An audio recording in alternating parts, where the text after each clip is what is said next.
Est-ce que les apparences portent toujours la vérité? Ou bien le silence est-il parfois une arme plus puissante pour défendre l'honneur? Un jour, alors que le roi était assis dans son palais élevé contemplant les contrées, ses yeux se posèrent sur une femme se tenant sur le toit d'une maison proche du palais. Sa majesté et sa beauté l'éblouirent de loin. Il appela l'une de ses servantes en demandant: « À qui appartient-elle » Elle répondit: « Ô mon roi, c'est la femme de ton esclave Firouz. » Une étrange envie s'empara du roi, son cœur s'attacha à l'image de la femme et il ressentit une passion rare. Le roi convoqua alors son esclave Firouz et lui donna un ordre succinct. « Prends cette lettre et va dans cette ville, puis reviens avec la réponse. » Firouz accepta la mission, caressa sa lettre et la mit sous sa tête pour la nuit en préparation de son voyage. Le matin, Firouz partit sans savoir ce que le roi avait planifié dans son cœur. De son côté, le roi ne se contenta pas de l'ordre écrit. Il s'adressa à son désir caché et se glissa discrètement dans la maison de Firouz, illuminé par l'étonnement. Il frappa doucement à la porte, et la femme de Firouz lui ouvrit. Elle lui demanda avec une audace réservée: « Qui est à la porte ?» Il répondit: « Je suis le roi, le maître de ton mari. » Le roi entra et s'assit un moment. Il entendit alors de la part de la femme de Firouz des paroles acerbes qui dévoilaient son honneur et sa dignité, se remémorant des vers qui mettent en garde contre les victimes des visites, et ceux qui viennent se vanter dans des lieux qui ne leur conviennent pas. Elle lui dit avec dignité: « Viens-tu à l'endroit où ton chien boit pour en boire aussi ?»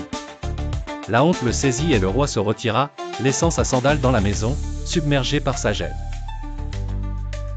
Entre-temps, Firouz avait remarqué le matin qu'il avait oublié la lettre sous son lit. Il retourna rapidement et trouva la sandale du roi chez lui.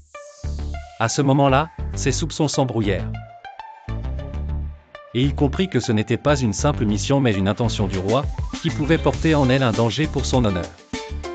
Mais il ne dit rien et ne laissa pas transparaître sa colère, il garda pour lui ce qu'il avait vu, prit la lettre et continua d'accomplir son devoir envers son roi. À son retour, le roi le remercia et l'honora de 100 dinars. Un jour, il attendit une heure puis chercha à acheter un cadeau pour sa femme et l'envoya avec elle pour rendre visite à sa famille et leur montrer un échantillon de la générosité de son mari.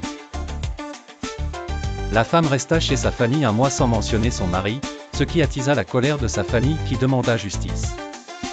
Le frère de la femme se présenta devant le juge, prétendant que Firouz avait détruit un verger et l'avait endommagé, et qu'il s'était approprié ses fruits. Il s'arrêta devant lui.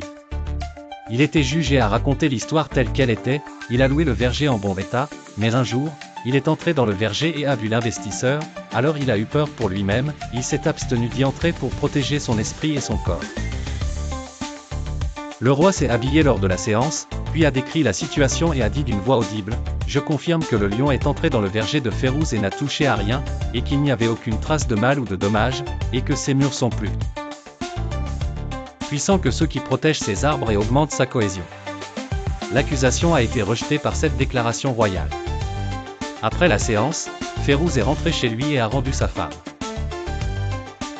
Ni le juge ni les auditeurs ne connaissaient la raison du silence maintenu par Firouz. Il restait un secret qui n'était révélé qu'entre le cœur et la loyauté et la peur qu'il contenait. La dignité se préserve par la patience, et la sagesse est parfois plus durable que la défense publique.